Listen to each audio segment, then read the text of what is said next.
It never goes away. It seems that just sometimes it gets covered up by the external circumstances and the pizza ads and the abusive relationships and all those stories that we've told ourselves about how life is and how we think we are. It just gets covered up. It never goes anywhere.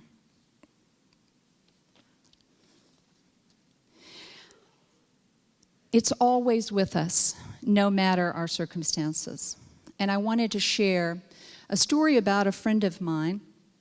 She and her husband have been out of work for a year. And about 6 months, they started having trouble paying their mortgage.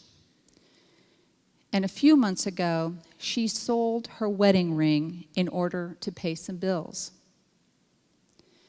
And we were all worried about her and concerned about how she was going to deal with this. And when we asked her, she said, "I am at peace." She said, "I know that we can go live in my dad's basement, and if we need to, we can declare bankruptcy, and we can begin again.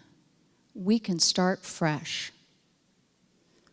This dear friend understood. Houses are nice, cars are nice, jobs are nice, those are all good things. But when all of those things are stripped away, we can stand naked in the realization that we are all in the source of God. It doesn't matter what we have. It doesn't matter who we are. We all, wherever we're at, can be inspired by God, by that divine source.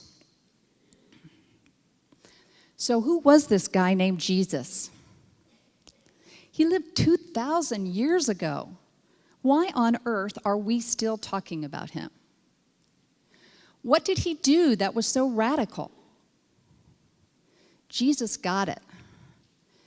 Jesus understood the power of being divinely inspired.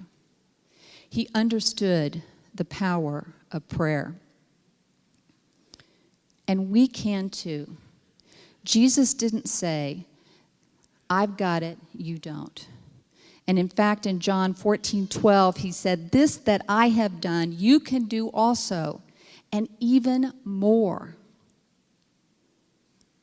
So that is the power of prayer. It can be prayer as any shape or form that you know it. It can be sitting in the silence. It can be meditation. Whatever we do in order to create a gap between impulse and action.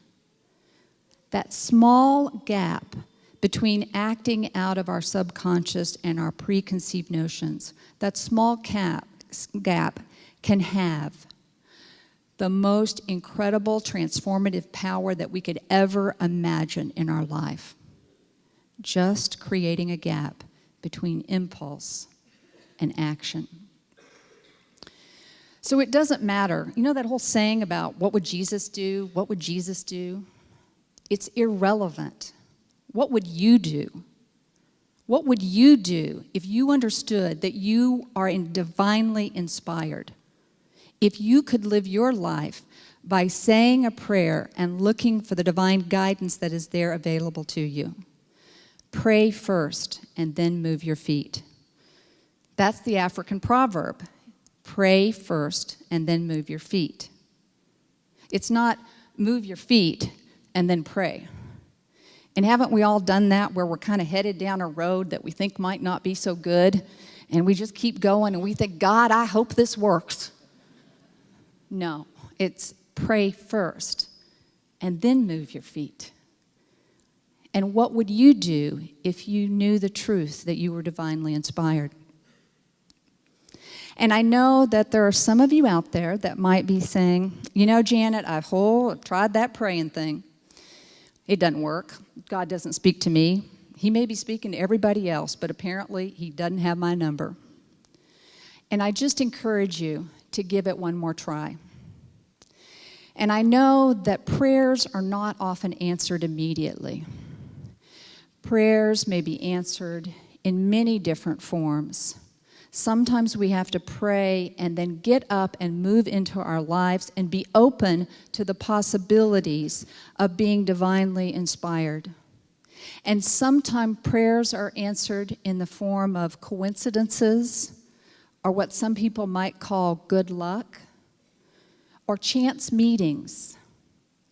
Or sometimes prayers are answered by a door closing before another one opens. And so all we have to do is to create that gap between impulse and action. And the more gaps that we can create, the more power we have to transform our lives. And it doesn't take any special equipment, and it doesn't take anything else. Each and every one of us has it, and we can never give it away.